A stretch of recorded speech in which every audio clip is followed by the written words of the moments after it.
Hello and welcome to our webinar today. My name is Jenny Parks and you have logged into SARA, Navigating State Authorization Amidst Emerging Reciprocity. I'm going to try to do these types of update webinars at least twice a year, and then other times of the year I'll also do more focused ones. For example, I'll be offering one this summer based on the institutional SARA applications, and this will help institutions know how they can apply to SARA once their states become SARA members and accept applications from their institutions in their state. We have over 500 people signed up today, and we have experts from across the country, so let's get started. We do have a rigorous schedule, so the first thing I'd like to do is thank the Lumina Foundation. They've supported all the work up to this point on the SARA initiative and will continue to support us through our second grant year. We also hopefully will have some funding soon from the Gates Foundation. Today's webinar is made possible with technical support here at MEC, Midwestern Higher Education Compact, by Mary Robertson, and by the MSARA coordinator, Emily Jacobson. We also have presenters from NCHEMS, and a presenter from NCHEMS, Marianne Boki, and from SHIO, Sharmila Mann. We have from Franklin University and the State Authorization Network of Ohio, Danielle Buckius. And we have from Franciscan University of Steubenville, Joseph Friona. And of course, there's me. I'm the one who's going to be popping in and out and orchestrating everything. I also have, as my co-presenter for the section on SARA, the NC SARA coordinator, Alan Contreras. And then we have our general chat answerer and state authorization expert, Misty Bush, coming into us. Oh, I forgot to put there, she's from Columbia College in Missouri. Sorry about that, Misty. Okay, so let me tell you a little bit today about the structure of our webinar. It's a total of 120 minutes, and we are broken into 4 distinct parts, all of which will flow with each other, but hopefully that way you'll be able to tell which parts of it have finished and when we transition to other parts, and it'll be a little bit easier for you to share this material and this information with others at your institution once it's finished. So part number 1, we are going to talk about the history and role of federal involvement in state authorization. A lot of people often don't know where the state authorization scramble comes from, and they certainly don't know what the current regulations actually mean for their institutions, and they don't know what all of the new negotiated rulemaking and the murmurings coming out of that might mean for them. Part 2, we're going to call going from clueless to confident. This is how you might go from being the person who lost the bet at your institution and now has to do state authorization with maybe no budget and no extra time, to being confident that you've at least made a good faith effort. We're going to get all of our information on that from the State Authorization Network of Ohio. They are kind of the premier agency in the country that helps people with this. Part 3. So how does SARA fit into all of this with state authorization, negotiated rulemaking, etc.? That's where Alan and I will let you know the status of SARA and what it will look like in the future. And then finally, we are going to try, if we can stay on schedule here, to have the last half hour of the presentation be a question and answer period. You'll notice that you have a chat box in the lower left-hand portion of your screen. You can continue to submit chats throughout the presentation, and one of us will try, since there are a number of us here logged in today, we will try to get back to you on those. In the event that we don't answer one of your questions, we will be following up the webinar, letting you know when it is posted online for future viewing. You'll have a copy of the PowerPoint, links to many of the documents we referenced today, and then a summary of the questions that were answered and the ones that we still need to answer. So I hope that gives you an indication of how to interact with us here today. I want to get started with part 1. We have Marianne Boki and Sharmila Mann, and they're going to take over now and talk to us about the history and role of federal involvement in state authorization. Are you there, Marianne and Sharmila? We are here. Hello, and thank you for letting us come and talk today about this. Sharmila and I are going to talk pretty briefly about the basic principles of state authorization, the federal regulation, and the state regulations. We just want to make sure everyone's on the same page before we jump into how to actually go about getting authorization and the discussion on SARA. So, basic principle 1 for state authorization. If your institution is in one state and you are serving a student residing in another state, then you should check for authorization. And the important piece on this slide is the word check for authorization. It may be that you don't need to be authorized depending on what institution you are and what you're doing.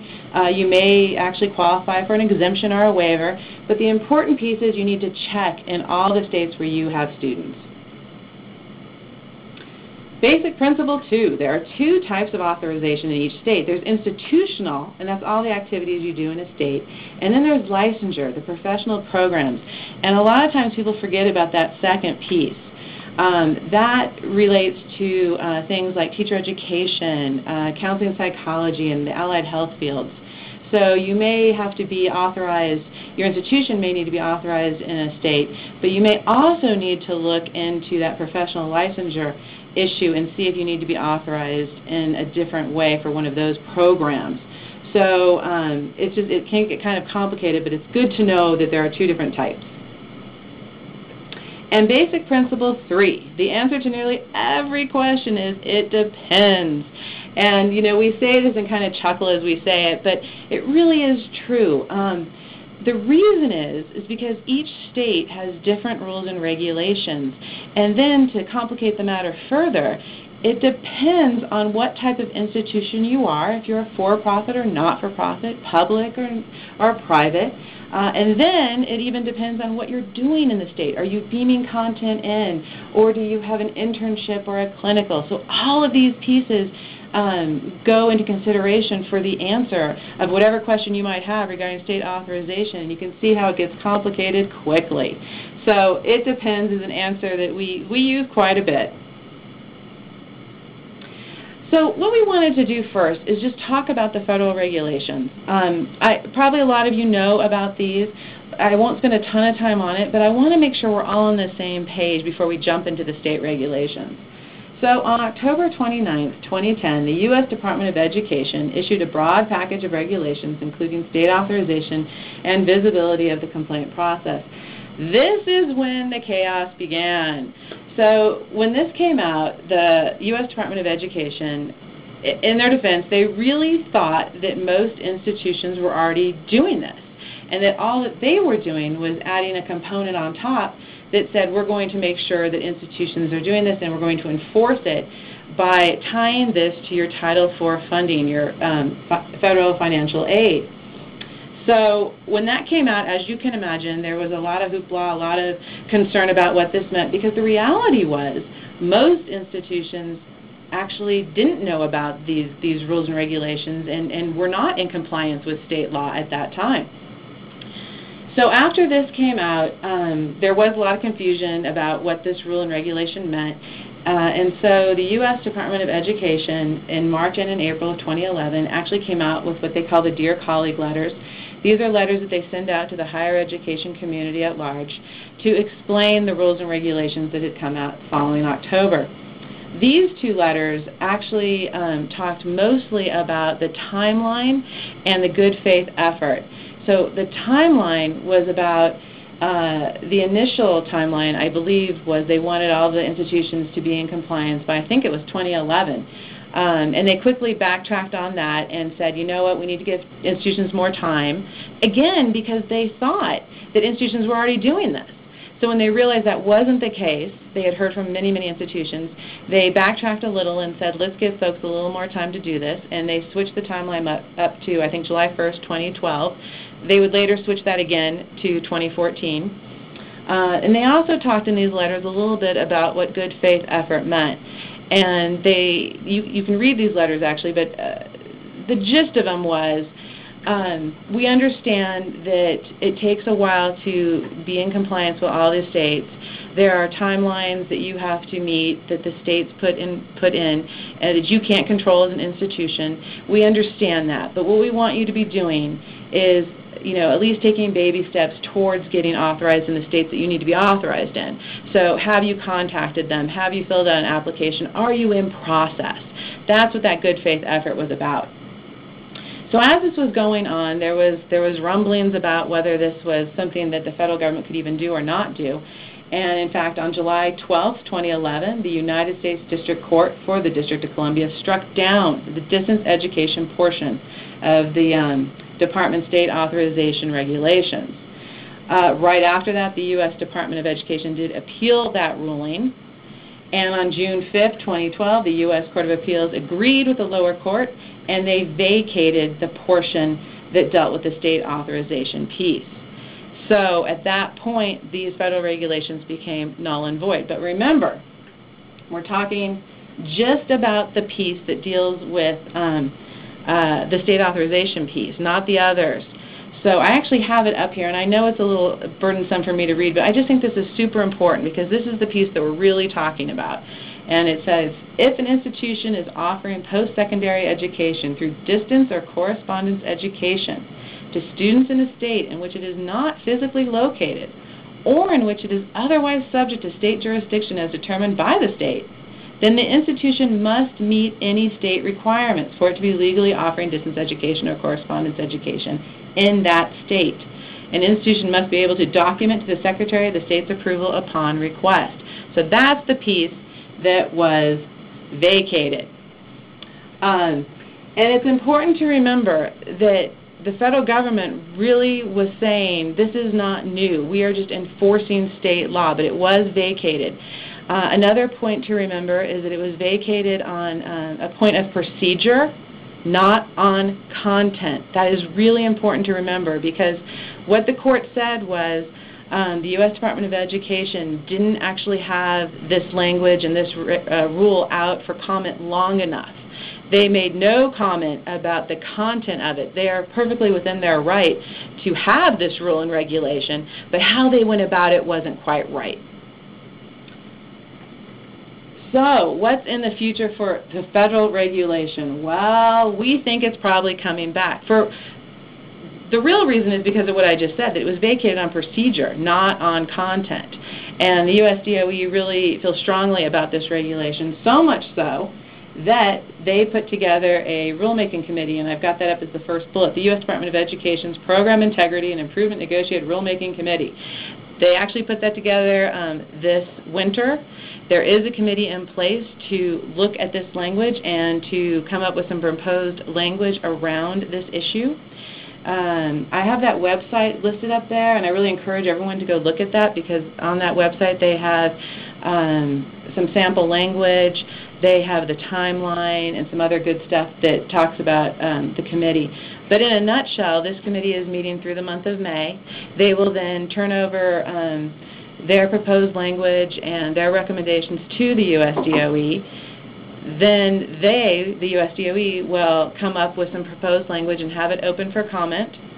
And if all goes well, from their perspective, they will have this ready to roll come October of this year. Now, what does that mean? It means that if this goes through the way that USDO thinks it will, that regulation that was vacated that I just read out loud just a few minutes ago will come back.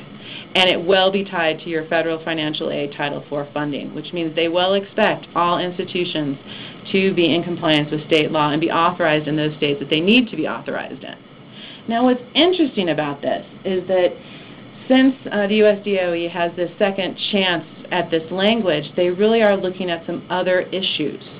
And I've put them down here under the important topics. These are the four big ones that the committee members have been kind of grappling with and thinking about and trying to decide what recommendations they want to give to USDOE. The first one is exemptions. There's been a lot of discussion from USDOE about exemptions. Currently, a state decides what the rules and regulations will be for state authorization in their own state, and many states have exemptions and waivers for a variety of different reasons for institutions, some on religious grounds, some on non-credit, some for public accredited institutions. It really runs the gamut on why, but there are quite a few exemptions.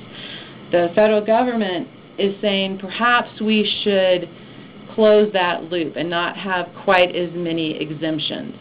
That would really change the game for state authorization if that comes to fruition. So we'll have to keep our ear to the ground on that to see what the final language comes out as. Complaint process. That's always been part of the federal regulation. And I actually only put it up here because USDOE is now thinking that instead of just having one place to have a complaint process, perhaps it would be better and in the best interest of protecting students to be able to have a student be able to really, whoops, my slides are going too fast. Hold on. There we go. Be able to complain in a variety of different places. So I wrote up there their home state, the state where the institution is, and even maybe perhaps the state of residence. So we'll have to see where that goes as well. The committee has also been thinking about and talking about perhaps there might be a way to add an exemption for military students, because this has been really a point of contention for folks. Currently, military students don't have special exemptions except in a very small amount of states. And it's hard to keep track of where they move from base to base.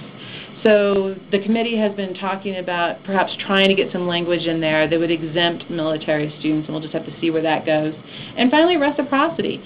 USDOE has been very excited about reciprocity, particularly about SARA. They're proponents of reciprocity, and so hopefully that will continue to be the case as we go forward. I also mentioned up here the U.S. Department of Defense.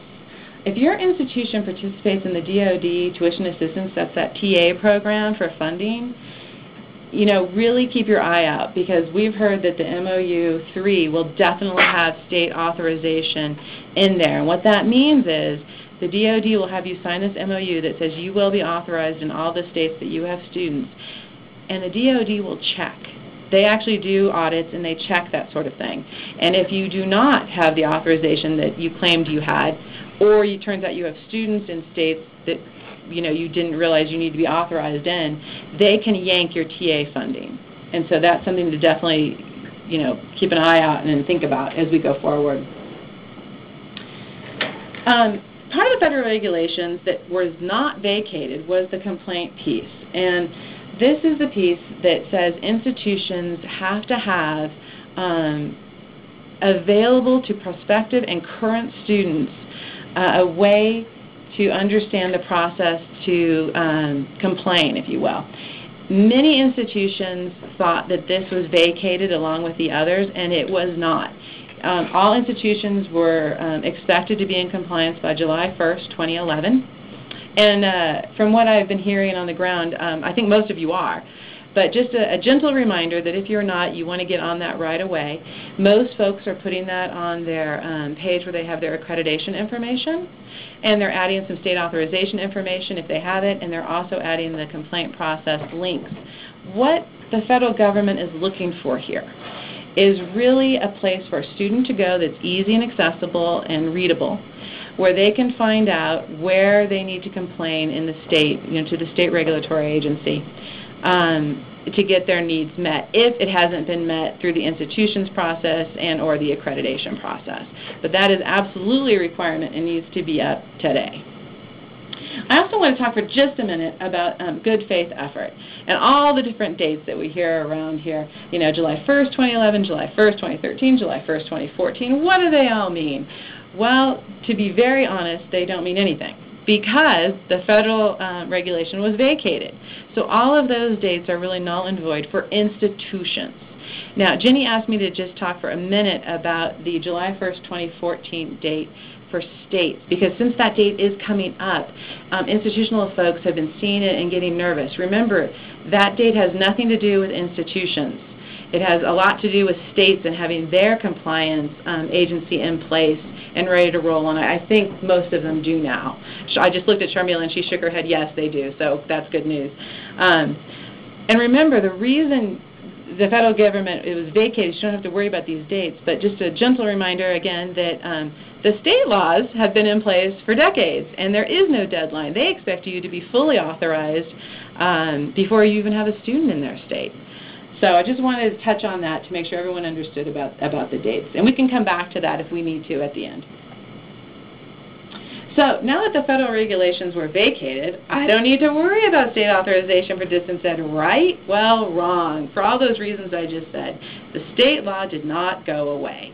Therefore, you still need to look at the states and determine if you need to be authorized there or get an exemption there or a waiver there. And I'm going to turn this all over now to Sharmila to talk a little bit about what does that mean.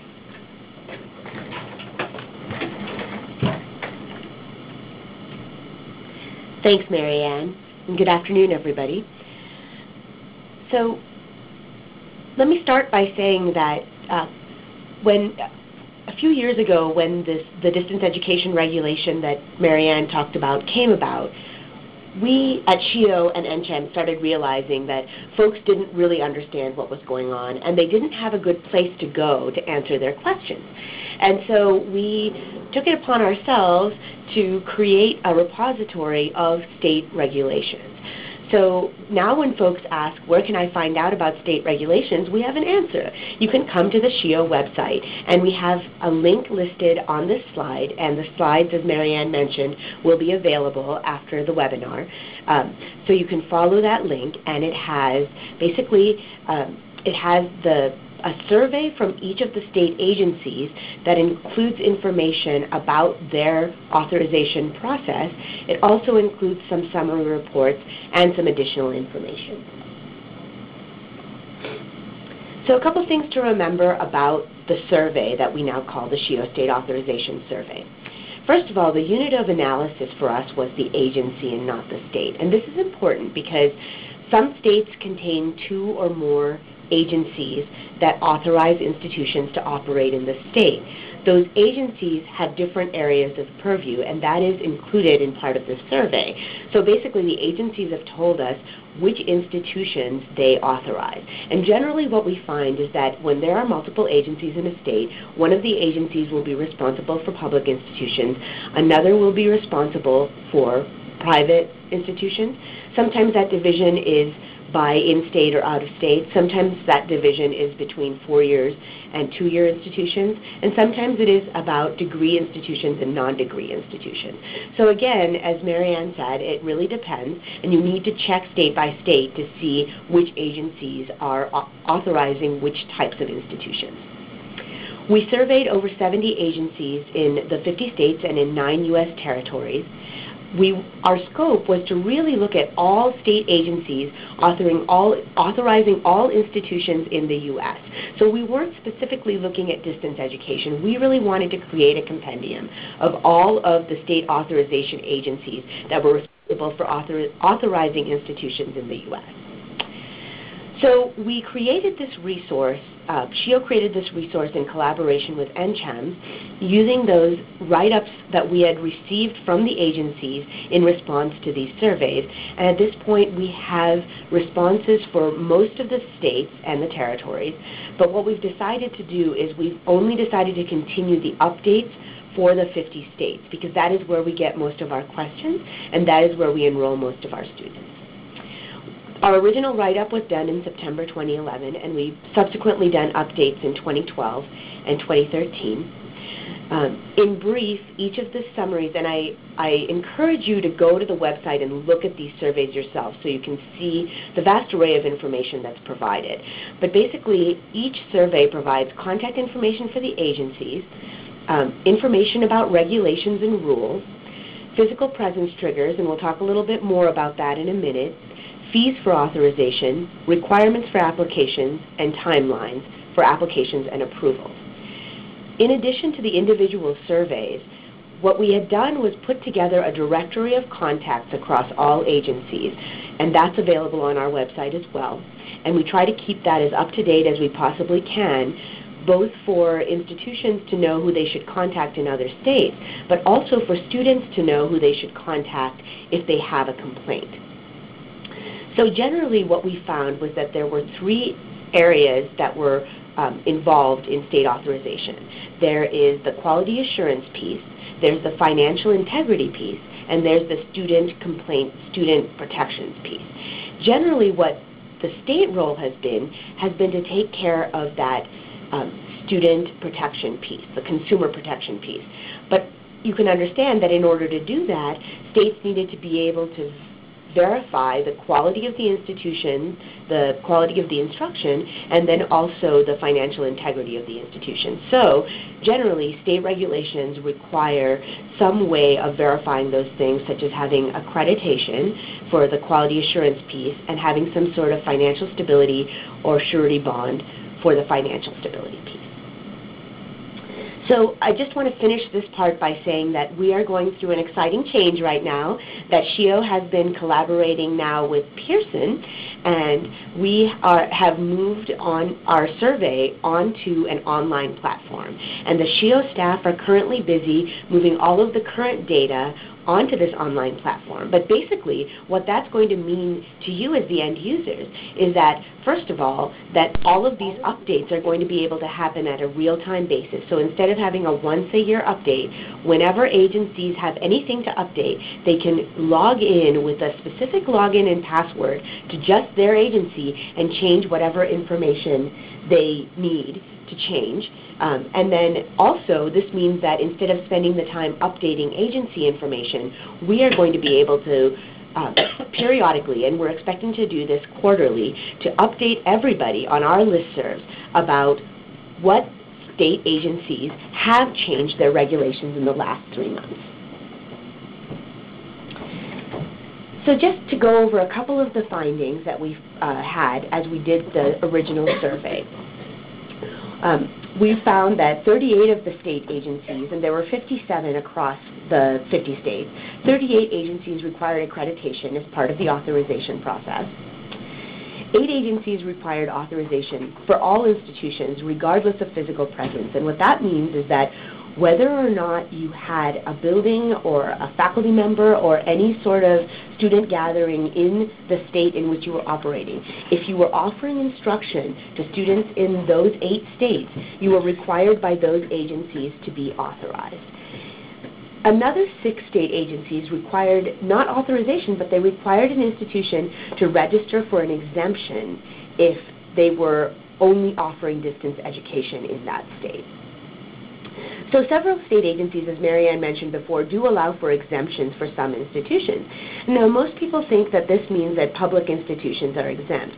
And we put this point in here really to make the point that mostly it's not the public institutions that are exempt, but that religious institutions are often exempt and non-degree institutions are often exempt. But again, it really depends on how the state has decided to write up their particular authorization rules. Folks have also asked us for data summaries from our report, and we did create a couple of data summaries across the different states. One of the pieces that we did, so we have a summary across all states of a few things. We have a summary across states of the contact information, as I mentioned before, for each agency. We have a summary across the states for the student complaint process across every agency. We have a summary across the states for the fee structures across all agencies. And then we also have a summary of physical presence triggers across the different state agencies.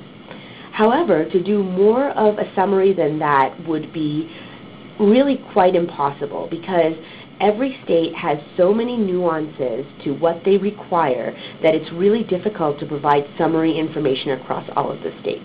We did a brief summary showing trends, but that trend data necessarily has some lumping of agencies, because we can't exactly say what each agency is doing without having a report that again duplicates the agency surveys.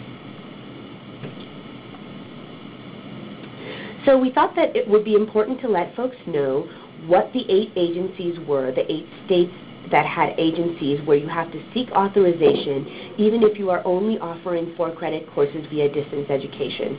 And those 8 states that have agencies that require this type of authorization are Alabama, Iowa, Minnesota, Wisconsin, Arkansas, Maryland, Montana, and Wyoming.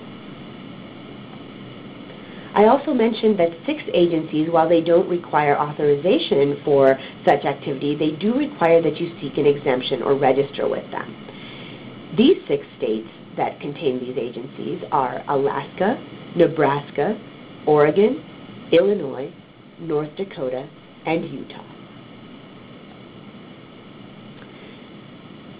The next thing that we wanted to let everyone know was that while those are the states that stand out in terms of requiring either an exemption or authorization from institutions that offer only distance education in their states, there are many more state agencies that do employ something called physical presence triggers. So what physical presence triggers are is that they are listed exceptions to not requiring authorization based on distance education. And so what that means, so I have them listed here, and I'm going to go through them briefly. The first one is physical location, and this one makes a lot of sense. If you have a physical campus in the state, a lot of states will require that you get authorized. It's not just limited to a campus, however. If you have an office building, if you have a server in the state in some cases, if you have a library, those things can trigger physical presence as well. Next is practical experiences, such as clinical experiences or student teaching practica. Many states will require you to become authorized in their state if you are offering on-the-ground practical experiences to students in the state. Then required proctoring. If you are requiring students in that state to go to a specific location to be proctored for an exam, that can serve as a physical presence trigger. Next are contracted services. So if you're offering library services or student services, support services, advising, faculty hours, actually in the state, then that can be a physical presence trigger as well. Having an employee in the state, whether it's a faculty member, a mentor, or a practicum advisor, those can all be physical presence triggers as well. And finally, we come to marketing. So in general, many states, if you are direct marketing to students in their state, if you are targeting students in that state, they will consider that a physical presence trigger.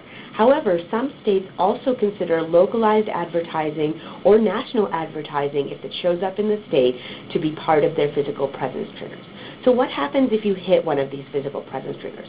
Basically what that means is that you have now qualified to become authorized in that state. So if you're an institution that sets off one of these physical presence triggers, what it does is it triggers you to become authorized in that state. So some of you had requested to see the 8 agencies that require you to seek authorization, even if you are only offering distance education in the state. And again, those are Alabama, Iowa, Minnesota, Wisconsin, Arkansas, Maryland, Montana, and Wyoming. I also want to mention that this list of states is current at the moment, but is constantly changing. So states change their, in addition to all the other confusion about states having different rules and regulations, states also change their regulations at a relatively frequent basis. And we have tried to keep up with that with our SHIO state authorization pages and surveys. But you will see that this list probably is different than it was in 2011 and may be different again by 2015. Oh. And then, again, the 6 agencies that require you to seek an exemption or register with them are Alaska, Nebraska, Oregon, Illinois, North Dakota, and Utah. And again, these states were different 6 years ago and will change within the next few years.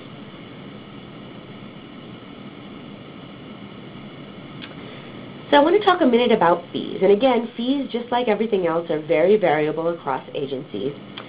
The fees can be anything from nothing to over $10,000 per agency to become authorized.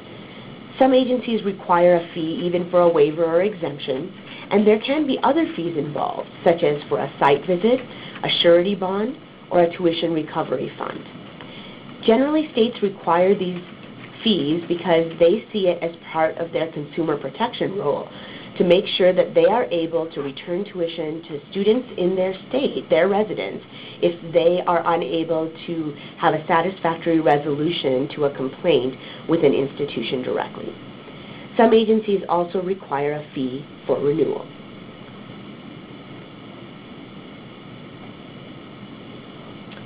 So you may be wondering, what happens if I don't get authorized? Well, as Mary Ann mentioned, first of all, it is state law to be authorized to operate in the state based on the rules that they put out, which vary between states. And also, there is a very good chance that the feds will come back and enforce this with a rulemaking of their own. However, even if the feds don't do that, if you are in violation of state law, you take many risks for your institution. First of all, you can get a call from the regulator asking you to become authorized. If you don't decide not to become authorized, they may send you a cease and desist letter to ask you to both stop serving students in the state and also indicate on your website that you are unable to serve students in that state because you are not authorized to operate in that state. There's also a public accountability measure that goes on here where different players have generally tried to make clear when there were institutions that were pretty egregious about not being authorized and trying to operate. So if you're a really unsavory player, you may find yourself in the news as well as being targeted by the specific state regulator.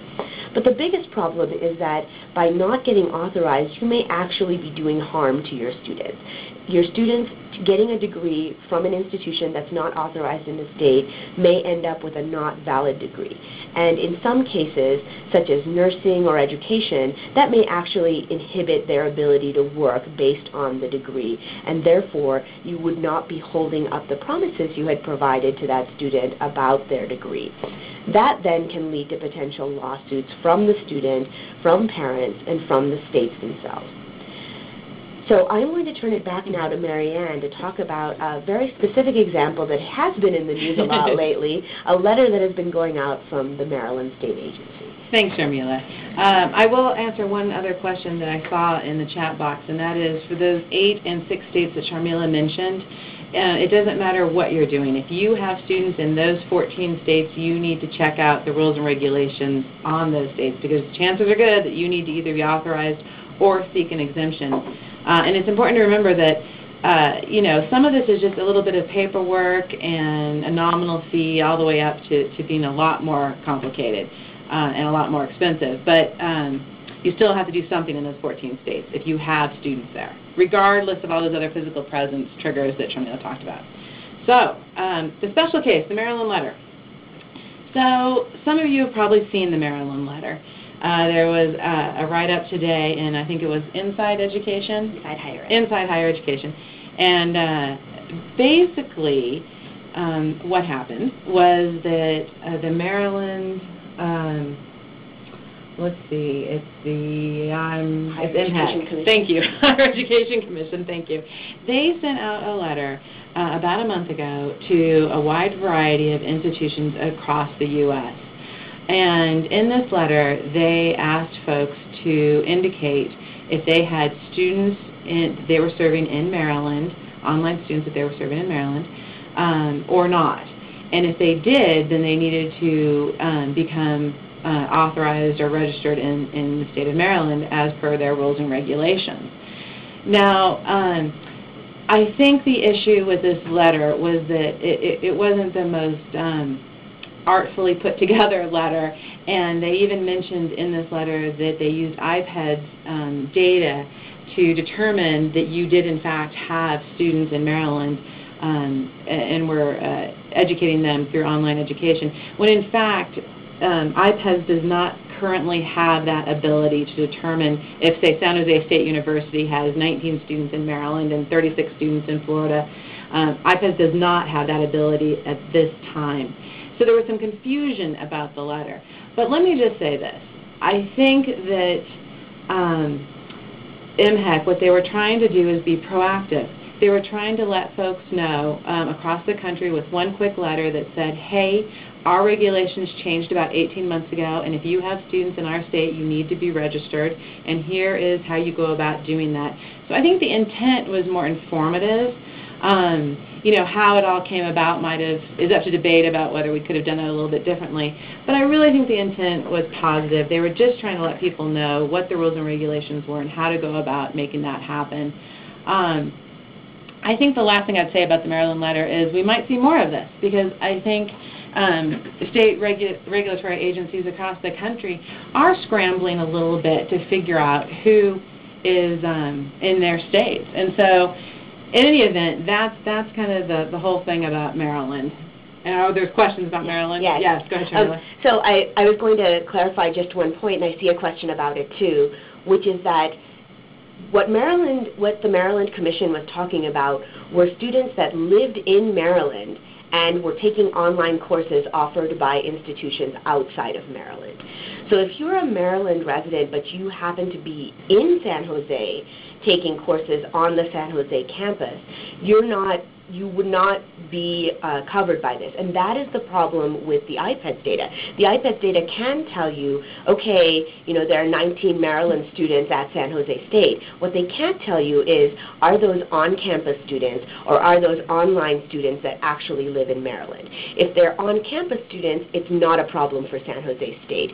That's never been a problem. You always, residential campuses are expected to have students from all over the U.S., and they don't need to be authorized all over the U.S. in order to enroll residential students. This is about students that actually are residing in Maryland while taking online courses at another institution. And there was one other question about Maryland, and that is that there is an April 25th deadline. So in the letter they asked each institution to check box if they have students or not, and to fax this form back to their office by April 25th. I actually did talk to the staff at MHEC just a couple days ago. Again, the letter probably could have been written in a little bit different tone, but my understanding from them is that they really were just trying to get information out to folks and get those that are serving students in their state authorized and registered. So, I think we just have to take this as a learning experience on both sides. And the bottom line is, if you do have students in Maryland that you're educating via distance education, you do need to get on the ball here and get registered. And I think just one other thing, Marianne, is that again, Maryland did not put this very artfully, but as we mentioned before, there is a July 1st, 2014 deadline for state agencies to be in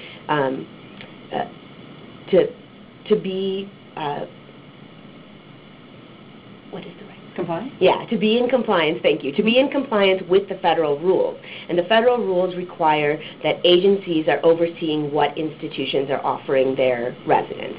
So that was really the intent. They want to be in line and in compliance with the federal regulations, but unfortunately it came off not so nicely. Well put, well put. Okay, so I know our half hour is running out of time here, so let me just end with some final thoughts.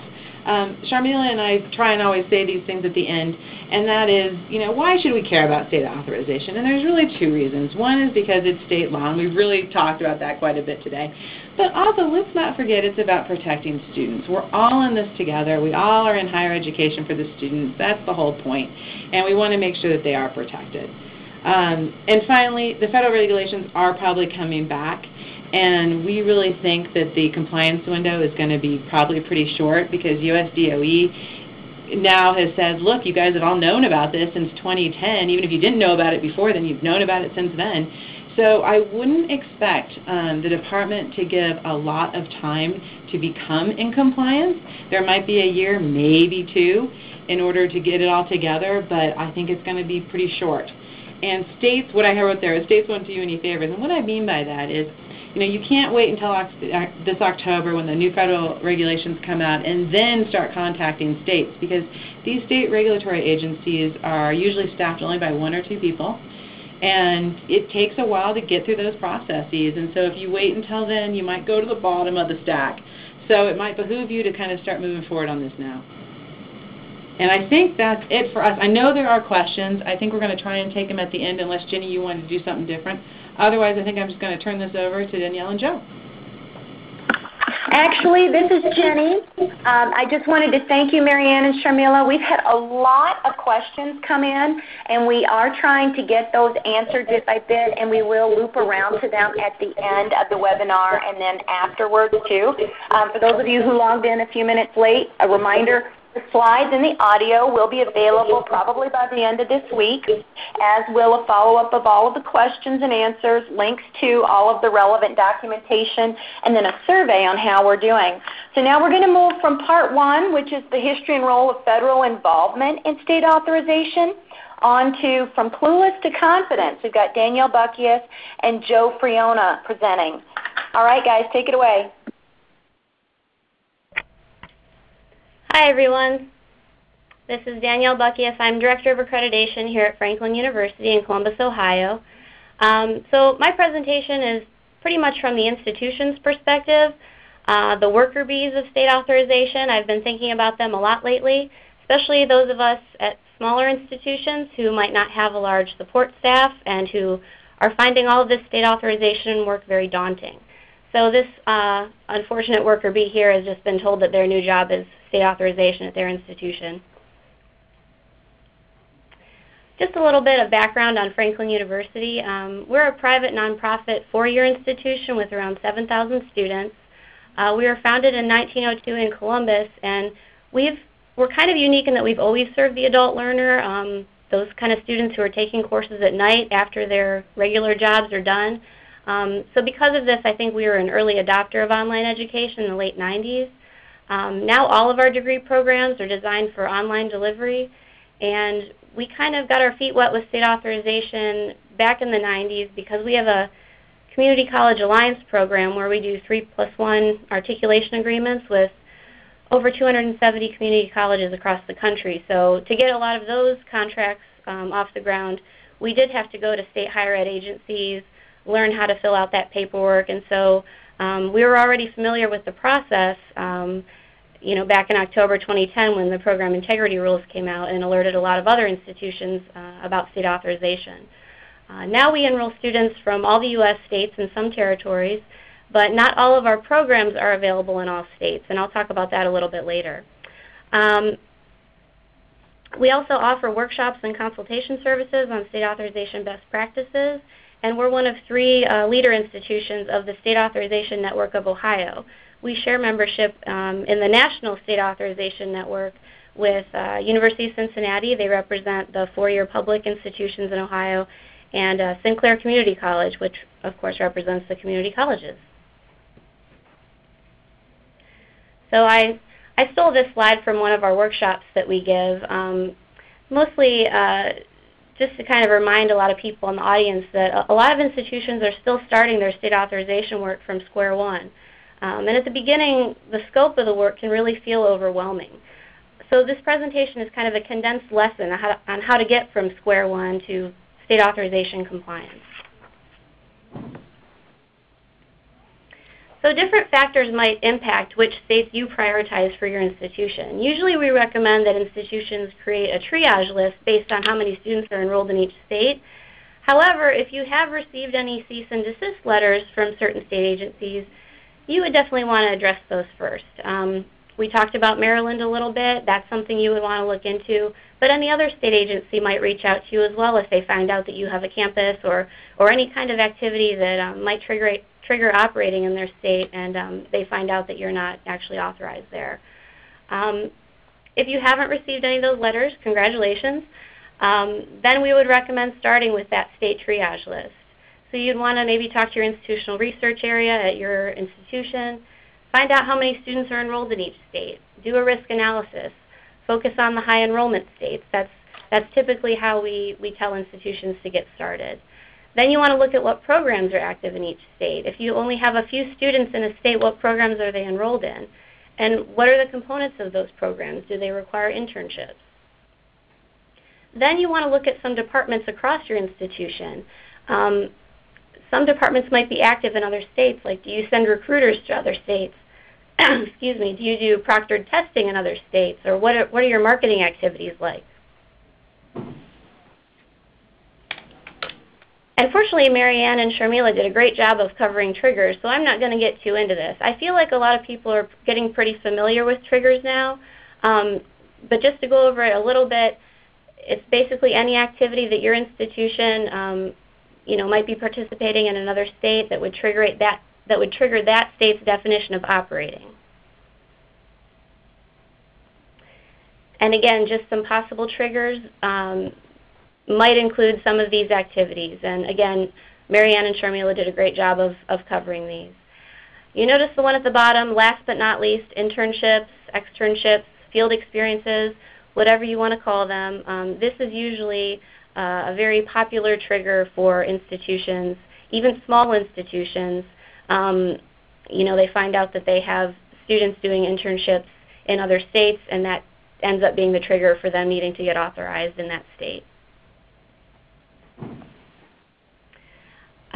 So once you've done your state triage list, you've examined the activities that your institution is doing in the other states, that's when you can really begin your research.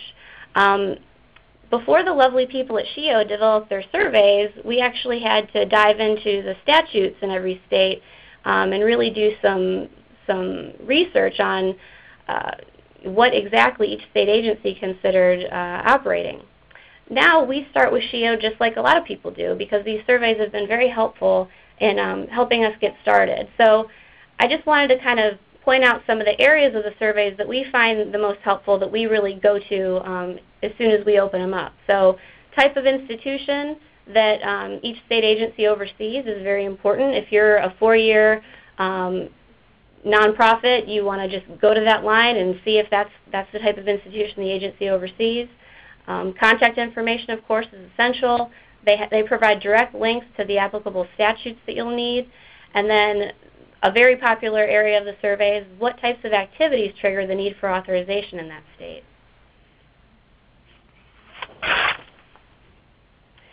I did want to mention, too, that SHIO also maintains a fees by state spreadsheet that's really helpful for getting the big picture with state authorization cost estimates if your institution is just getting started. So I'm a former librarian, and I always want to remind people that it's really great when you're doing this work if you bring in your basic state law research skills. And I always try to remind people, too, that you want to be a good researcher with this stuff and use your primary and your secondary sources. The SHIO surveys are great, but keep in mind that people from those agencies are filling them out. Sometimes they're not filling them out completely. Information can change very frequently. So it's always good that once you've started your research with the SHIO surveys, go to the state statute, check it out, see if you can go to the definitions section, see what their definition of operate or physical presence is. It's really great to go to those source documents. Plus, once you've exhausted all your available sources of information, you'll feel like you can make a really informed call to that state agent. They'll know that you did your research and you're just not calling them blindly and wanting them to do your work for you. They really, really appreciate that when you make an informed call to them.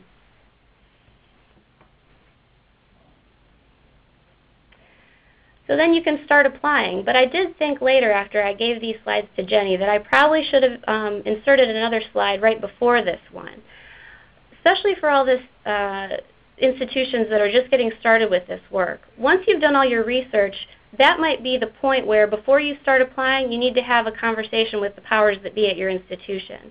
If you find that you only have 1 or 2 students in a state and that state's costs are very, very high, maybe some decision makers at your institution need to decide, is it worth us being authorized in this state if we're not planning on really reaching out to that geographic region, if we're only thinking that down the road we are just going to keep having 1 or 2 students graduating from this state every year. So looking long term at this kind of work, this is a point where you'd really want to provide all the information, all the research that you've done to the decision makers, and maybe decide that there might be a few states that you don't offer education to at this point just because maybe the costs aren't worth it for you. So once you've made those decisions, you can start the application process. These are just some of the things that came to mind. There's a lot more stuff that they ask for, but you will usually need your financial statements, a lot of things about the programs you provide, faculty information, proof of your accreditation, regional and specialized, marketing materials, any kind of information about the library they might ask for, and student services.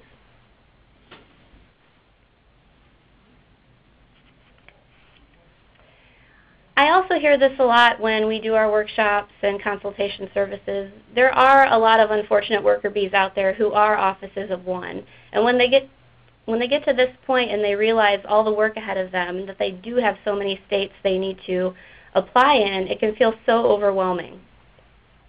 But I just want to remind everyone that, well, I'll have Lao Tzu remind you, that state agencies and higher ed institutions, they're both working with very limited resources and staff. So on both sides of the coin here, we have people who really understand the pressure that each other is under to get this work completed. So I always recommend that you just work on this stuff one application at a time, and you will get through it, I promise you. A lot of the requested information on state applications, I should also mention, is repetitive, and that once you've completed a few applications, you'll have a good start at a document library that you'll be able to refer to for subsequent applications.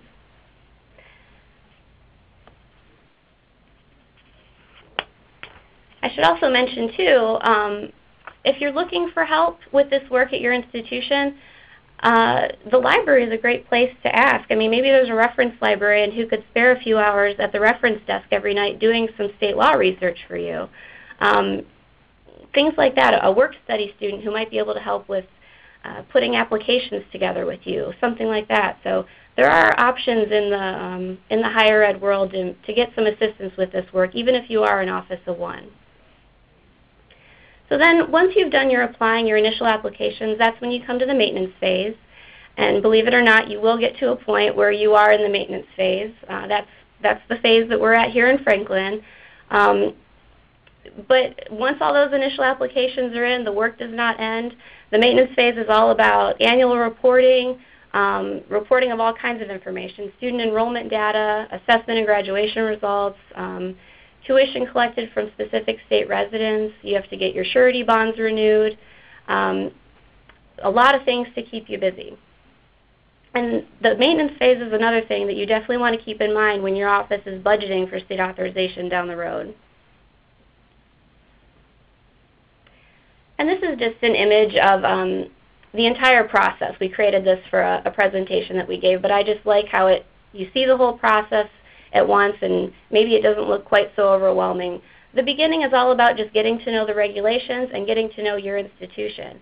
If you're just, in this office dealing with distance education maybe, and you've been assigned state authorization, perhaps you don't know the marketing activities that are going on across your institution, or you don't know the recruiting activities in the different states. And that's why it's so essential that you really take the time to get to know your institution and all the activities that it's engaging in the different states. Once this knowledge comes together, that's when you're really able to get those initial authorizations coming through your door. And then once those are through, that's when you can start your maintenance phase. And just a little bit of information there again on what some of that maintenance includes. It's a lot of the same information that you gathered for your initial authorizations, just making sure you always check in and renew any of that information that's necessary on an annual basis.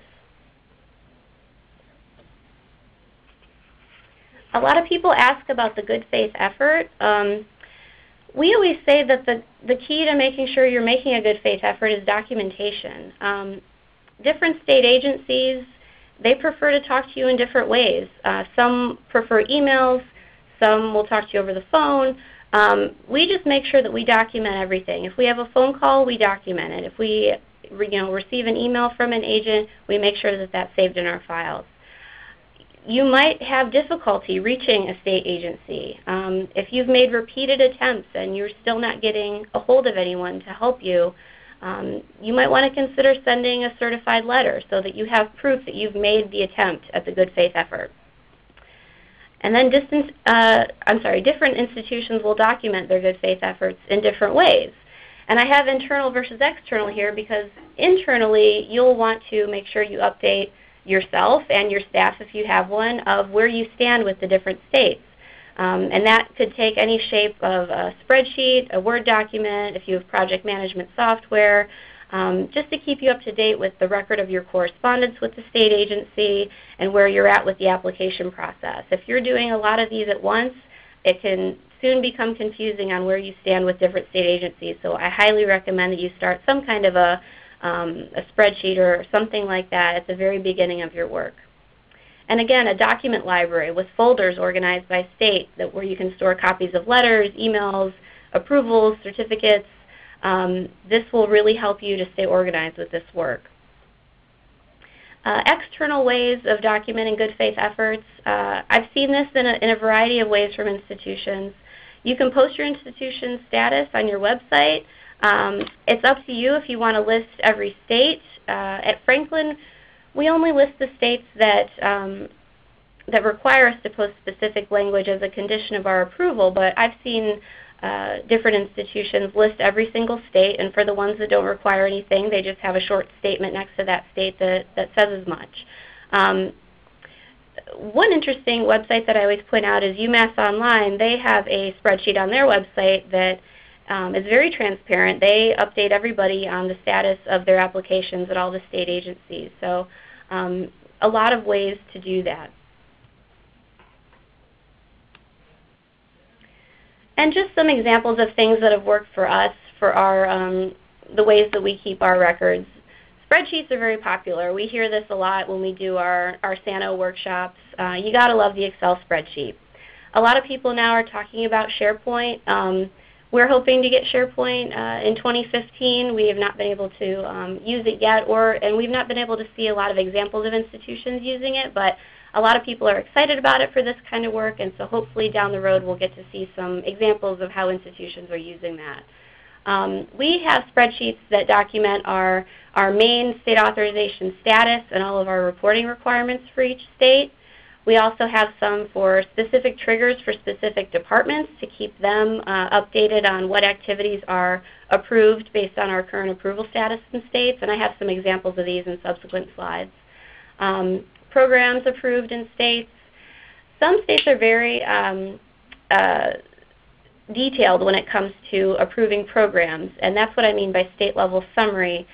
For example, Indiana and Arkansas, they require renewals of program approvals, and so because they require that extra step, it's recommended that you keep maybe a specific spreadsheet for those kind of states. And then, of course, your budgeting and your timelines and things like that you're going to want to document as well. We also maintain state binders where we can keep our physical hard copies of approvals, anything important that comes from states in that way. Of course, we also have digital copies of everything, but it's also a nice thing about this work when you receive that paper certificate in the mail. It's like validation of what you do every day, so maybe that's why we keep those state binders, just to make ourselves feel good. But university intranet, we have a university wiki that we use to share some state approval information to the departments that need it, and I'll talk about that in a few slides as well. And then again, that document library that we all use when we're gathering information to assemble these applications and renewals. So this is an example of our program authorization status by state. This is just an excerpt. So you can see we have our degrees, the states, and then we have it color-coded by the status of the program in those specific states.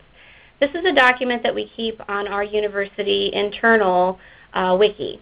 And different departments are able to subscribe to email notifications, so they receive notification whenever this document is updated.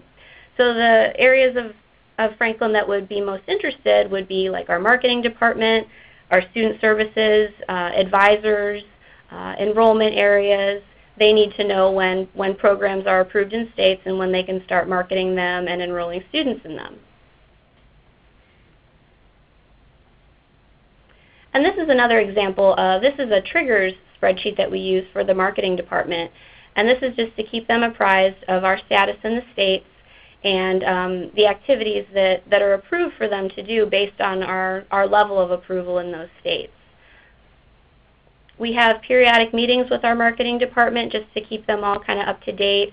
That's really important too, to make sure that you're communicating regularly with different departments across your campus, because even if you had an initial discussion with them, maybe in the fall of 2010 when the program integrity rules came out, there's staff turnover and things like that. And so it's always important to keep these different areas of the institution updated on exactly what state authorization is and how it impacts the institution and why their work is also impacts state authorization for the institution.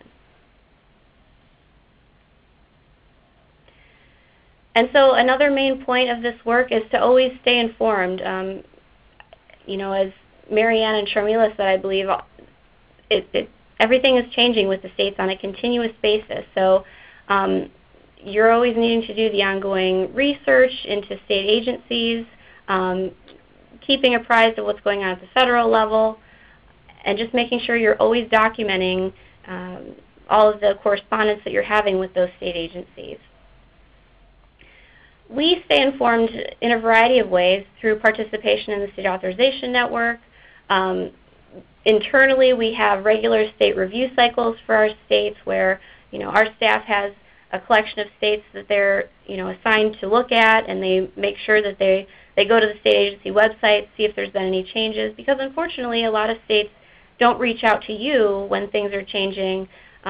You have to be proactive and find out that information. But that's when it's so nice to be part of these networking groups, because people can just say, hey, did you hear about this letter that Maryland is sending out, and things like that. And if you haven't heard of it, then, you know, that is a great way of being informed of some of these things.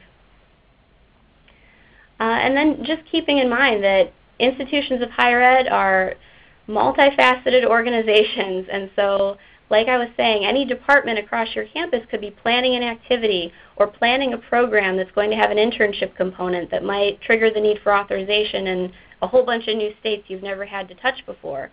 So that's why it's always important that not only are you staying informed about state authorization from external sources, but that you continue to communicate the importance of state authorization within your institution to the decision makers at your institution and to all those other worker bees at the departments across your institution, such as marketing and the student services and everybody whose work is impacted by it. And I know this was short and sweet, but I really hope that people were able to get at least something out of it if you are at the beginning of this work. If you have more specific questions, please add them to the chat box. Please feel free to contact me via email. You can go to our website for more information too. Thank you for listening. I appreciate it. And take it from here, Jenny. Oh, I'm sorry. We have Joe, too. Thanks, Danielle. I appreciate it. So now, after Danielle has given you a crash course in state authorization, we are going to have Joe Friona come on from Franciscan University of Steubenville. He actually attended one of Danielle and Pam Shea's workshops at Sano and was able to do just that to which many of us aspire, which is go from clueless to confident, but at least he's making a good faith effort that would stand up to external scrutiny. So Joe is going to give us a little bit of information about that. He's at a small institution where it was duties as assigned, so no extra time to do this and no additional budget. Okay, Joe, thanks. All right. Well, thank you very much. And as was said, we did take advantage of our opportunity to work with Franklin University. But before we did that, we searched for context. We searched for understanding. So we researched, you know, the actual CFR 609C. We looked at A and B. We read about them. And we found out that in reality, even though Section C was vacated, the federal government could effectively get the same information from A and B. We realized that, you know, this is definitely a thing we have to respond to. We contacted an association that we can access because we're independent colleges. We're a religious college. Franklin is a non-religious but independent colleges, so we were able to contact the Association of Independent Colleges and University in Ohio. Now, you might have a similar organization, and if it's not an organization for private colleges, it might be an organization of community colleges. It might be a set of sister schools. As I watch the chat, I can see people saying, can we form spontaneous groups and help each other out? So search for these kinds of resources. One of the resources that I contacted and that's available is, of course, SHIO. At the time, it was a different leader, Paul Lingenfelder. Well, these people helped understand the urgency, helps understand the significance, helps understand the priority, and how to communicate that to your campus community, because you might get this job and you might now have a consciousness that's been raised and an awareness, but you're going to have to communicate that sense of urgency to your higher ups, to your vice presidents, to your finance officers, and also horizontally, getting the different people involved in your university. So if this is going through your mind now, then that's exactly the right thing to be thinking about. We concluded that prayer, since we're a faith-based institution, and hope were insufficient to qualify as good faith effort. And maybe in the past, when faced with this kind of problem, people at your organization have said, well, let's see if we can't kick that can down the road. Let's see if we can't wait for SARA. Prayer and hope is not enough. The obligations are there, and we need to respond, but we need to respond prudently. And that's what this effort is about. So as we looked for resources, we agreed that SHIO was a great start. We began seeing institutions explain authorization efforts in my review as a peer reviewer. I saw some of my peer review colleagues that are here on the call. Though not specifically required to do it, they were beginning to send in their processes for state authorization. And those processes seem to have uniformity. We set up an office. We named an officer. We set up a budget. Again, as was stated, we met at the HLC meeting with Pam Shea and her group. We listened to that presentation. I listened to that presentation there and thought it was so good that they paid attendance at one of their workshops. If anybody has an opportunity to do that, we thought that it was a great value. I thought it was a great value. And that title was Navigating the Chaos. So after we went there, we are doing this at Franciscan that any school could do, and this doesn't cost any budget monies whatsoever. Name a cross-functional team at your university with representatives in all the areas that there are triggers, and know that there are triggers and there are activities that will still need your authorization even as SARA makes progress and even if you join one of the SARA compacts. So know that things like student teachers, practica for nursing, there are things that you're still going to have to do outside of SARA compact even if you choose to join it. But things like marketing, public relations, admissions, outreach, advancement, different universities will call these functions different things. But any time you saw one of those triggers, figure out who's responsible, including things like internships and externships. So typically, this kind of job ends up in the accreditation office because the accreditation office has to know of this kind of information across the university for accreditation purposes. So I'm not trying to harm any of the people on the call that are from their accreditation offices, but it is not atypical to have that located here. It can be located any place. The function can be located any place. But because the kinds of information that we have to find for state authorization so similar, here it is. Now, you should name the lead person, and the lead person doesn't necessarily and isn't usually at the vice president level. It's the person who's running the shop, so to speak, and some level of authority in your organization that can make sure that everybody coordinates and participates. So a VP level or similar, dean level, maybe in some institutions, champion. So this kind of a team can be set up pretty quickly. Then after you have a cross-functional team, a really good idea that doesn't cost any money is create a specific budget code and number to track authorization activities.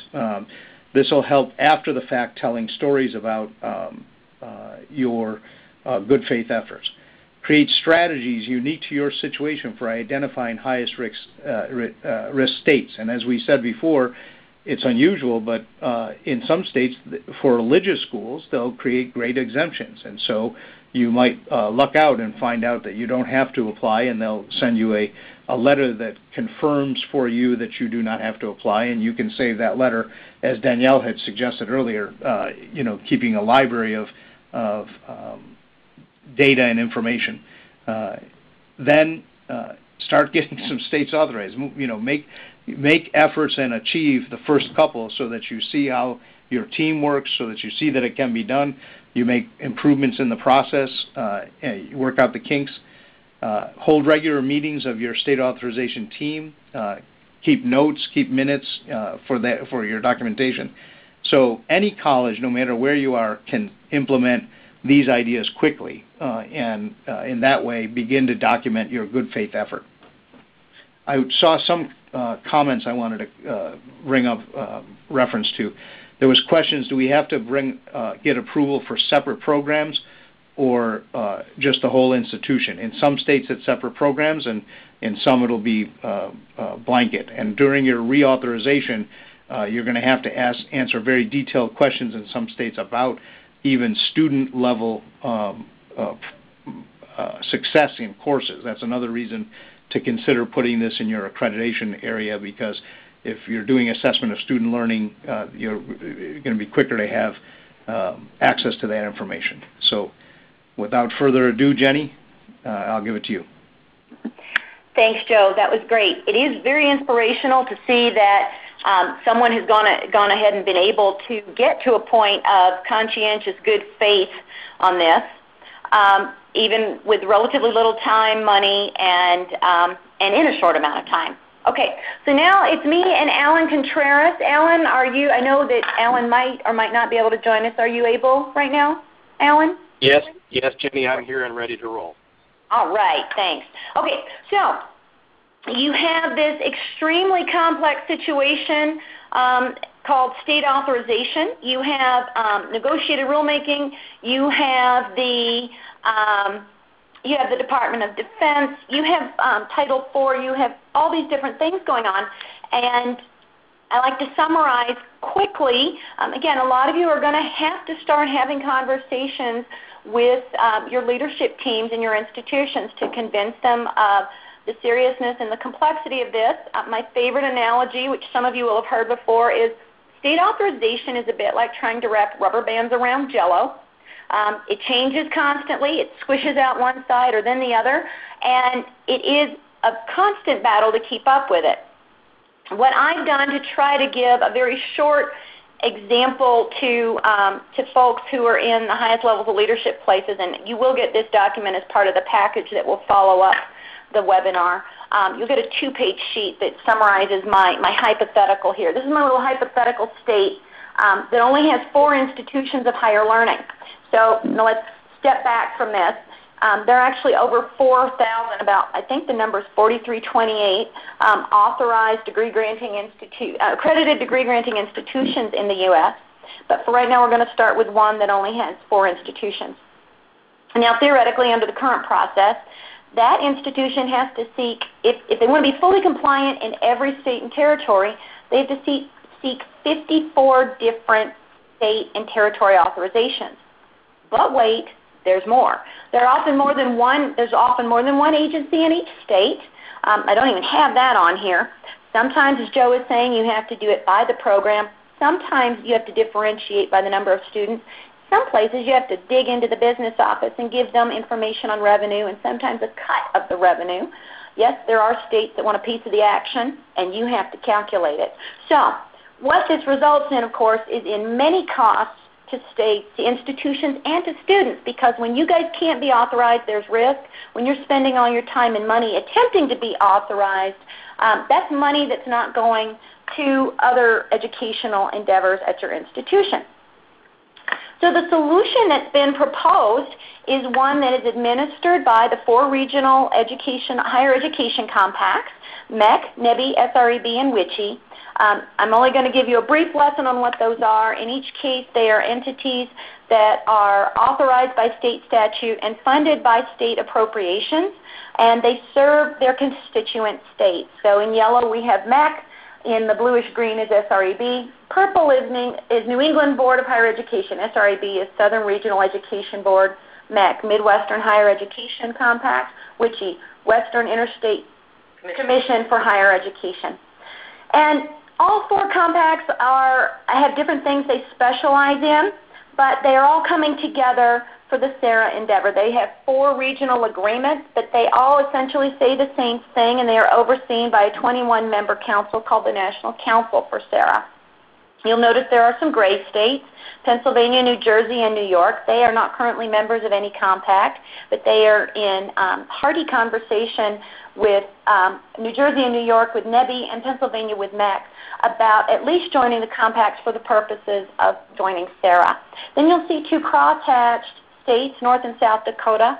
They were members of WICHE before MEC was created, and then decided also to join MEC because of the great advantage of doing so.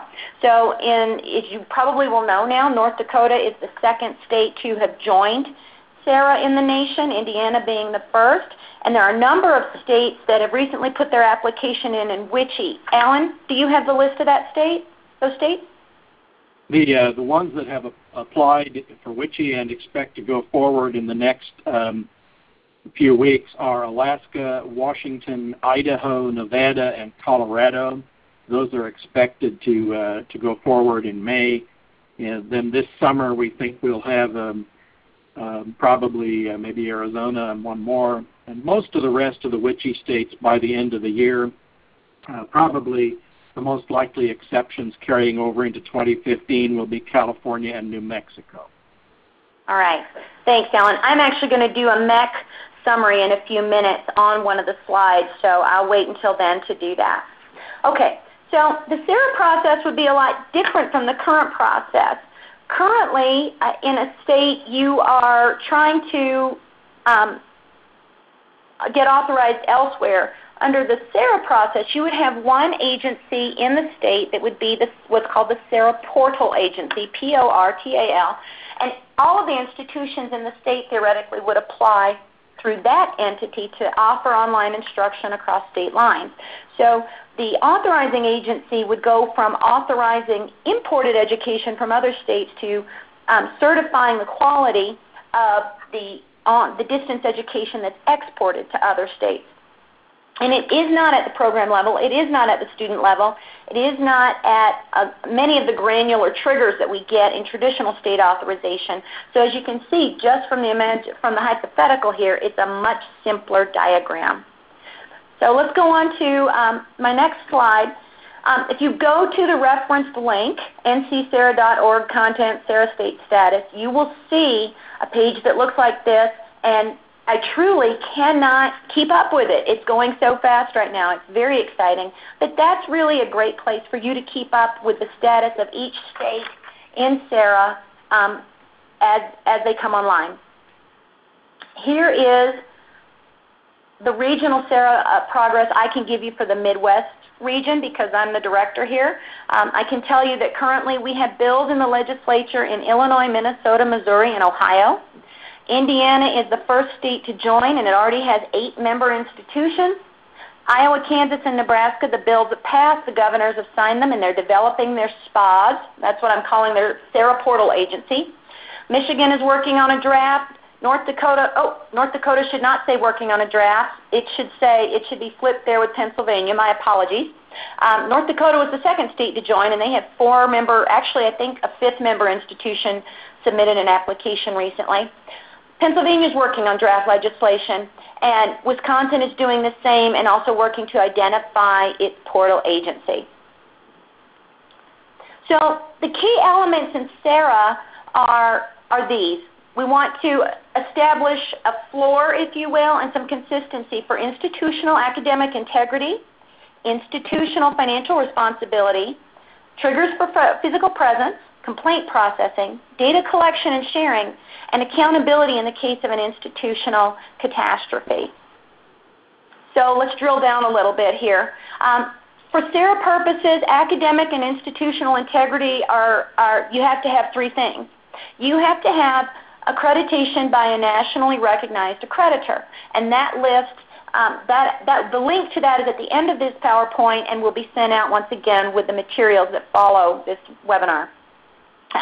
Most of you are already in that group, and of course you can check to make sure later. Of course, regional accreditors are already part of that list if you are regionally accredited. You also have to agree to adhere to the CRAT guidelines, which are the Regional Accreditation Organization's guidelines for best practices for online education. You do have to communicate with your highest levels of leadership, and it can't just be the people in a program. It can't just be you as the compliance officer or accreditation specialist. It actually has to be the highest level of leadership, understanding how your institution does meet the CRAC guidelines. There are 9 of them, and as in the documents that will follow, you will see those, and you will be able to take a look at those. But the highest levels of leadership have to be able to sign off, yes, I'm aware that we do this in our institution. And finally, you have to be authorized to operate in your own state, and that will look very different depending on each state. So another key element of SARA is that there will be consistent standards for financial responsibility from institutions. Public institutions of higher education are going to be assumed to have the backing of their state. Now we know in this day and age that could be a dodgy business as well, but for the purposes of SARA, we're assuming that if something goes wrong, if it's deemed by the complaint process or the court that a student is entitled to a refund, we're assuming that public institutions can pay for that redress from the state coffers. Private institutions are another matter. In most private institutions, in order to participate in SARA, need to have a USDE financial responsibility score of 1.5 or above. And again, you'll get the link later in the webinar to where you can look up your score. There is a provision in SARA as well that if you have a financial responsibility score of between 1.0 and 1.49, if you will, that your state can determine the criteria that if it's willing to take the risk on your institution, then you can submit that paperwork to your state. But the portal agency in each state will make that determination. Another key element of SARA is that the triggers for physical presence become much simpler. A lot of the questions that have been scrolling in this afternoon have been about physical presence triggers. They tend to be the grittiest part of state authorization. But in summary, the physical presence triggers under SARA will allow more types of marketing and recruiting. They will allow more types of clinical and experiential learning. They will allow some very limited on-the-ground learning experiences where instructors and students are face-to-face. It will allow a computer server and instructors to be physically present in other SARA states, and it will allow you to administer proctored exams, all without having to go through the state authorization process if that state is a SARA state and you're a SARA institution in your state. Another important element for SARA participation is that we will have consistent and transparent complaint processes that actually will have a lot of extra leverage attached to it. As Mary Ann has discussed earlier, and as Danielle has also described, October 29, 2010, the program integrity rules really set out a format or a set of criteria for an institution and a state to have a comprehensive and transparent complaint process for students. And you have to have that kind of a complaint process up and running, and it needs to work with and through your state mechanisms, including your SARA portal agency. If you become a SARA institution, it has to be very easy for the students to understand what happens to their complaint if they have one. Under SARA, we expect that 99% of all complaints will be resolved at the institutional level, as they generally are, and we expect for students to follow that complaint process. There is that occasional time, however, when a complaint will rise above that level, and we do expect for SARA institutions that it would rise then next to the state SARA portal agency. And that is something that you as an institution would be agreeing to when you sign on to SARA. The good part about this is nothing new that really SARA is expecting you to do. These requirements for you to have this type of transparent and robust complaint system that you make easily available to students are already things you need to be doing in order to be eligible to receive Title IV funding, and they're already things you need to do under DOD requirements in order to get tuition assistance monies. SARA also is going to ask for consistency and accountability for institutional catastrophes. Many states already have some of these things in place at a statutory or regulatory level. But and you will find out from your individual states when they set up their portal agencies how they will deal with these things.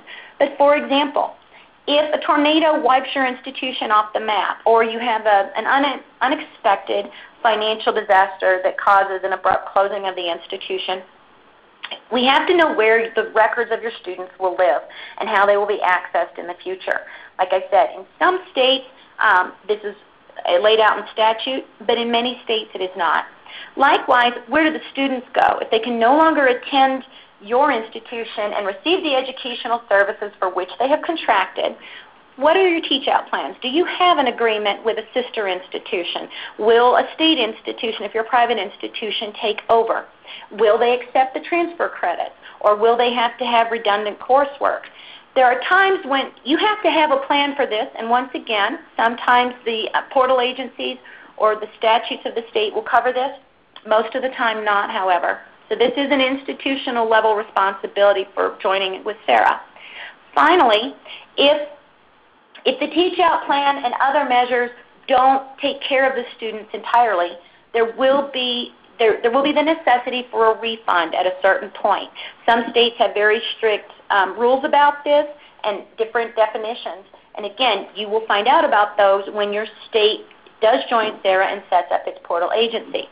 That being said, traditionally, public institutions are assumed to have the backing of the state when it comes to these refunds, and private proprietary for-profit institutions in most states are required to post a surety bond. But nonprofits up to this point have not had that requirement in most states, and that is something that we are working on with SARA. We do know that this is an issue for many states and many institutions, so you should know that we are working on ways to deal with surety bonds, making them more easily obtained and more affordable.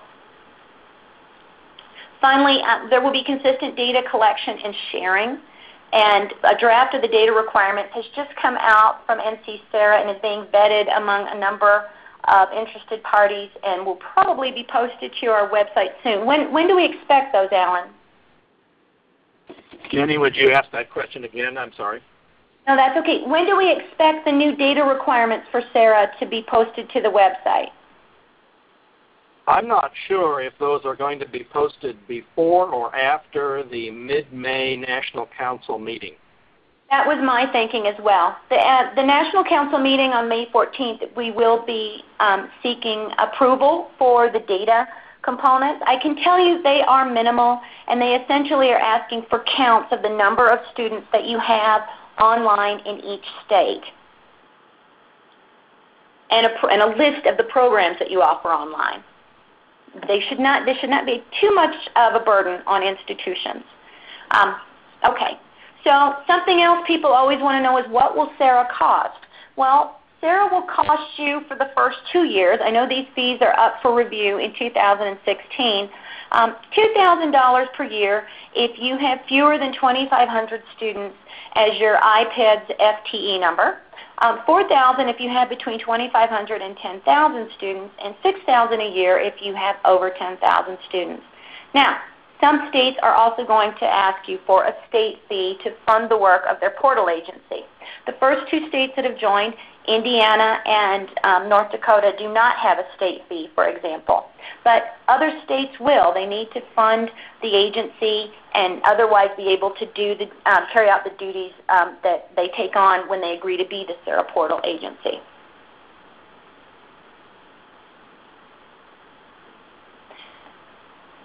So something I wanted to share with you today, which is on the MEC website and the NC SARA website, is the institutional SARA application and the CRAC guidelines. They look like this, and again, you'll get those links toward the end of the presentation here.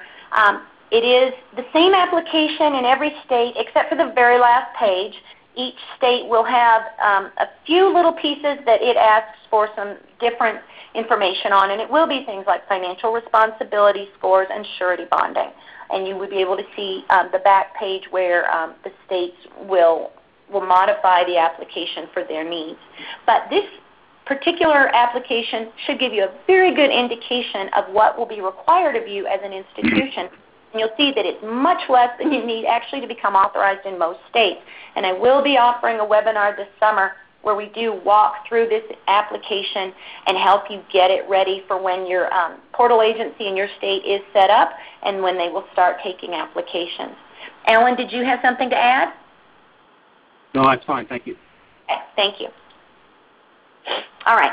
So I'm going to sum up what all of these really smart people have said today.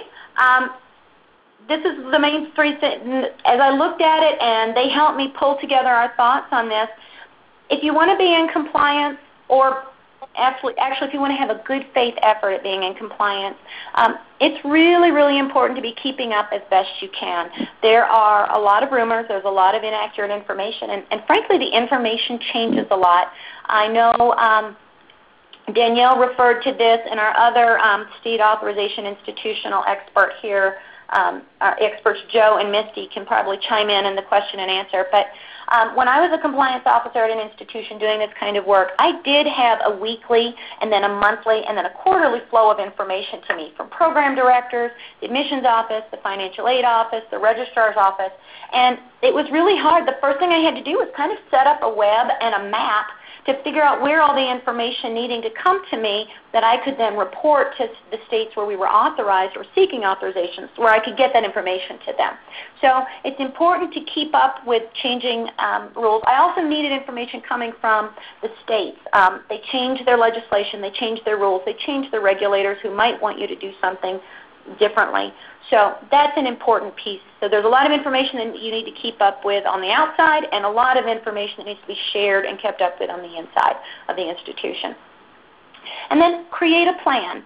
You do need some way to indicate that your institution is not just hoping, your institution is not just trying to fly under the radar, but indeed you are taking this seriously and you have a way to address it.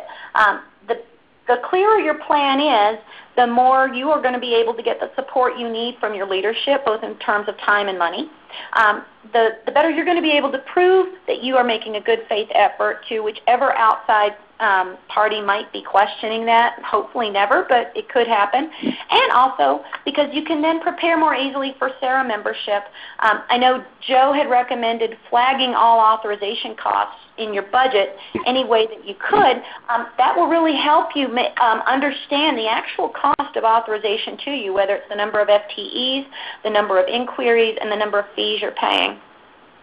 And finally, make sure you're communicating with your government relations people. They can be talking to people at the state level to help with SARA efforts in your state, and they can also be making sure that they are communicating up to the federal level where these things are being debated and pondered even as we speak. Okay, so these are some of the links to which I have referred previously. Once again, we will be posting the webinar and sending it out to everyone by the end of the week. These are the regional and the national SARA websites. We have a ton of information and documents there for you. These are the key leaders in the SARA infrastructure. All of our contact information is there. I will also note that all of our experts on the panel today, their contact information is on those slides when I introduced them at the beginning. So, with Alan, did you have anything to add before we go into questions and answers? The only thing that is often misunderstood is that even operating under SARA, if you are placing students in a professional clinical such as nursing or teacher ed or psychology or something like that, you may still have requirements that come from the state licensing boards that have nothing to do with the state's education screening agency and that you will still be obligated to work with. We are aware of situations like that, and so even after, in a year and a half or so when most states are in SARA, you may still need to have to make sure when you place people in your clinicals that you're abiding by the standards and requirements, for example, of the state's Board of Nursing and that kind of thing. That's right, and that's an important reminder. Okay, so we are going to move on to the question and answer phase now, and I know a lot of these have already been answered by our presenters, but I'm wondering if we can choose a few here that are particularly worrisome to people. I invite each of the presenters to take a look at them and then go ahead and chime in with one that you've answered that you feel it's really important for others to help with. This is Alan. I had one other to add, and that is I had a question about whether under SARA an institution would still have to register in a state as a business with the Secretary of State, or however that's handled.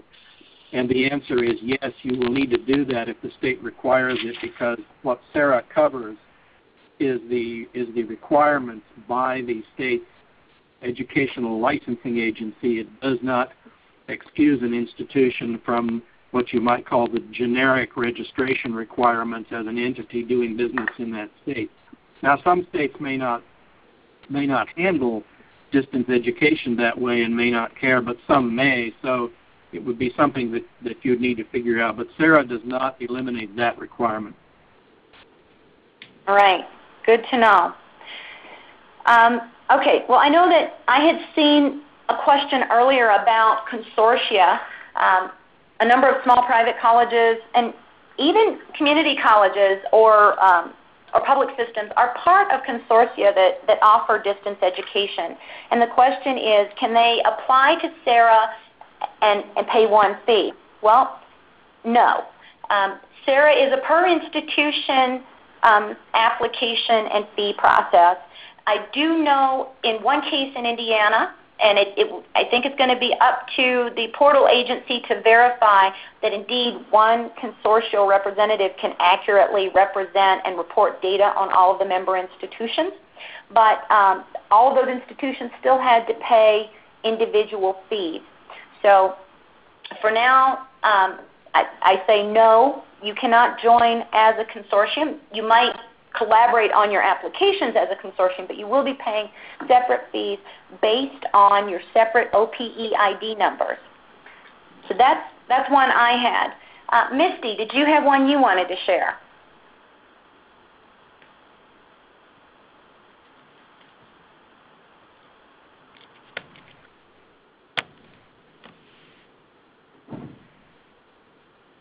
All right. Marianne, did you get any questions that you feel like you need to answer for the group?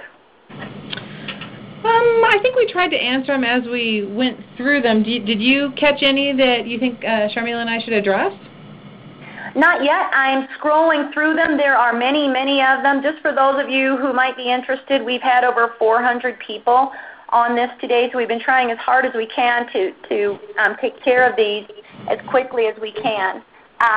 Okay, someone wants me to repeat the data requirements. Okay, once again, these won't be posted until after they are approved by the National Council for SARA on May 14th.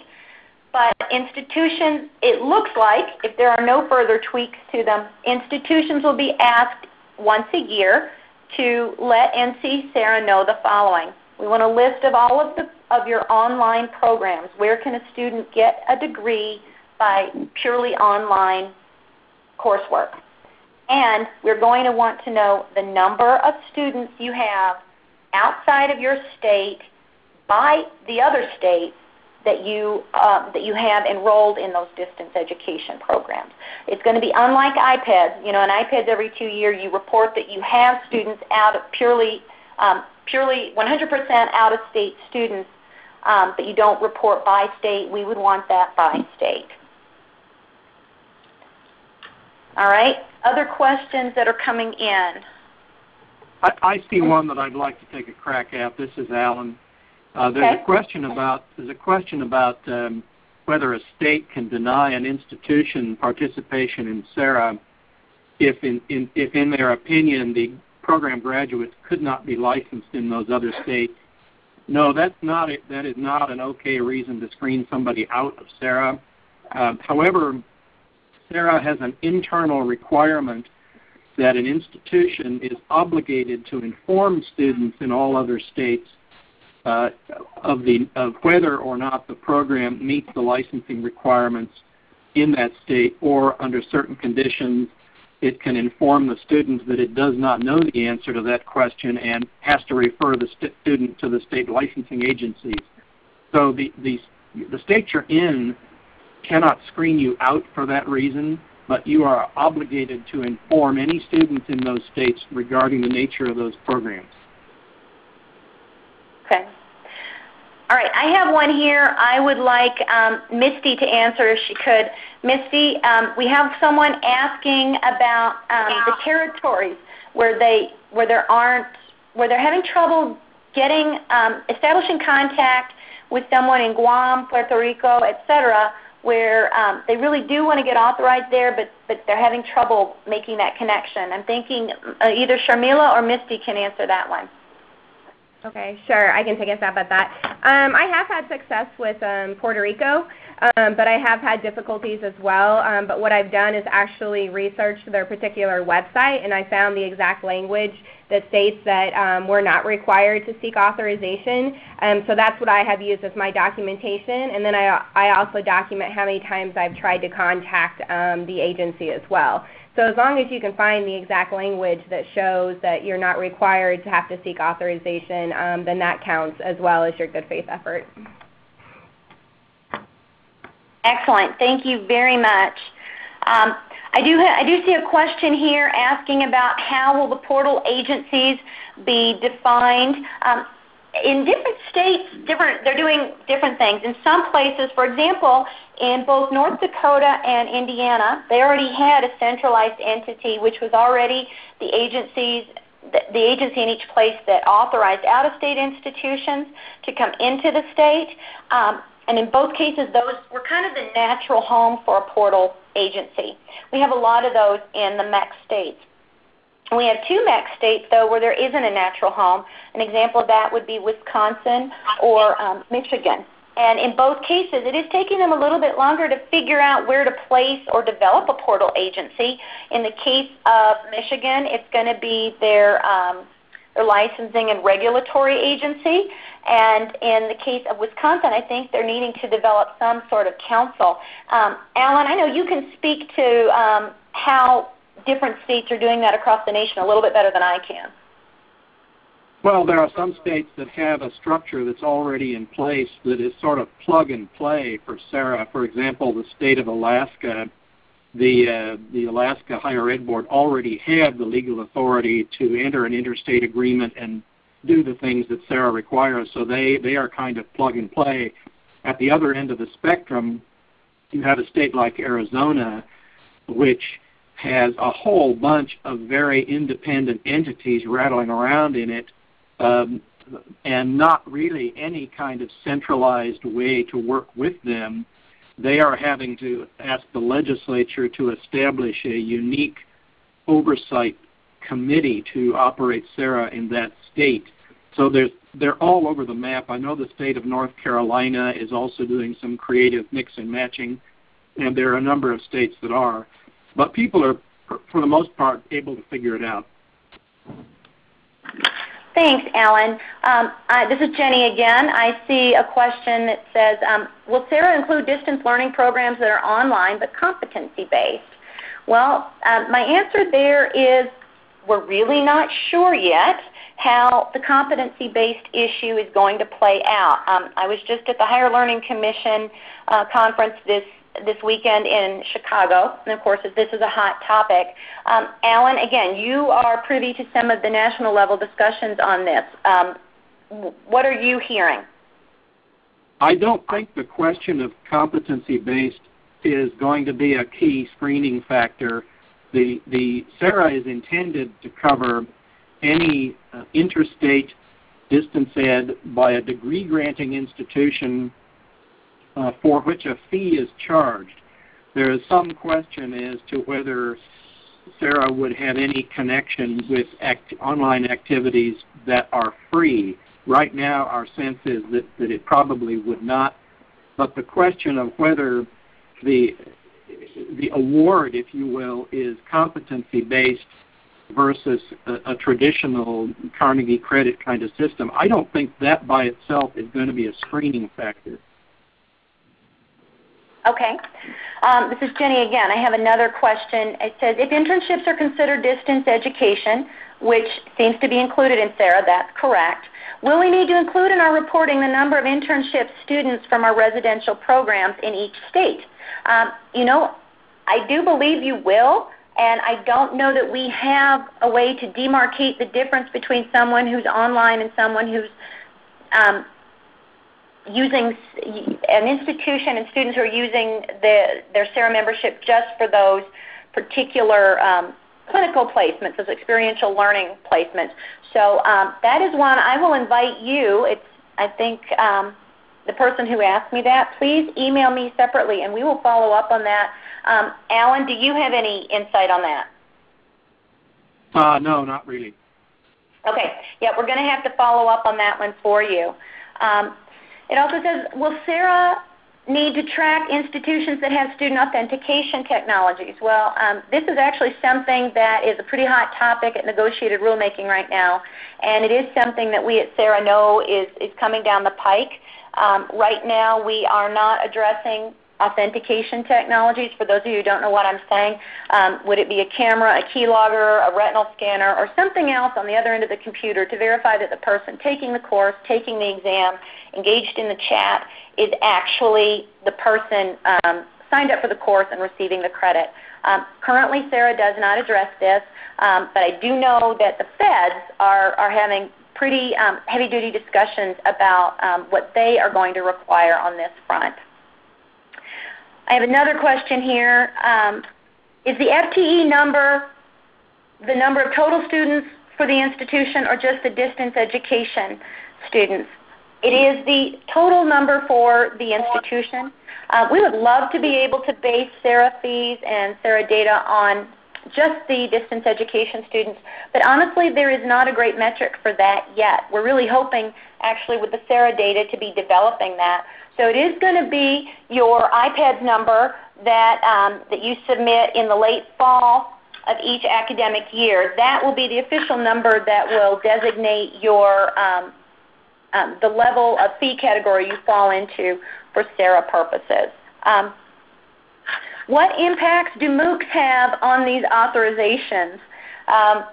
Currently, I am not aware of MOOCs being regulated or authorized anywhere. I will invite all of my co-presenters to chime in on that. Does anyone have any words of advice or insight on this one? No, this is Alan. I'll go first on that. I think if a MOOC is offered in most of these states and a fee is charged for it, the state would treat it the same way it would treat any other kind of educational activity. There wouldn't really be a reason not to. If there no fee is charged, then my guess is that there would not be a regulatory connection. Okay, thanks, Alan. I have seen one sort of question keep coming up 2 or 3 times now. The question is this. We're a residential campus, and we offer some online courses to our residential students, and if those residential students go home and take a course at home online in the summer, is that going to trigger the need for authorization in the home state of their residence? And will SARA take care of those types of things? Well, obviously if you're in a SARA state and you're a SARA institution and they're going home in the summer to another SARA state, you're fine. The question is, does it require authorization in other states? And again, I'm going to defer to the other experts on the panel. I know at our institution, we never interpreted a residential student going home for the summer and remaining in online distance ed contact with us as something that would trigger physical presence. But I want to make sure of that with some of the other experts we have today. Hey, Jenny, this is Marianne and Sharmila again. You know, we've actually looked into that question a few times, and I know you're not going to like this, but the answer is it depends. So some state agencies, that does count. That would trigger, depending on what's happening there. See, that's why it's always so complicated. You know, if you're just beaming content in some states, that's absolutely fine, but there are certain states that it's not, and that would trigger the need for either being registered or authorized. So you have to check. Thank you, Marianne and Sharmila. Is there a field in the new SHIO state authorization database that would help someone searching it find a list of states that for which that would be a discriminating factor? We don't have a question specifically about that, Jenny. This is Sharmila. But we do have that question about whether institutions are required to be authorized if they're only offering distance education. And I would guess that at the very least, those 8 states that we listed would be places where that would trigger presence. Right. Okay. It would definitely necessitate a phone call or an email to the regulator, particularly if you only have 1 or 2 students that are going home and taking some online courses. Because again, it might be that that doesn't trigger in your fine, or it might not. But I think it's worth checking. Absolutely. And again, that is, we're about to be finished here. I'll make one final comment. Well, I think this underscores what we're all saying is this is a highly complex and variable process. There's really no way to routinize it. It is specific to your institution. It's even specific to whichever semester you're in. Who is placed where? How many people have applied to which programs? Where is your marketing and development team wanting to escalate efforts? It is something that does take careful management, and there does need to be a lead person who is kind of the place where all the information lives and gets collated. Do any of the other co-presenters have any final remarks?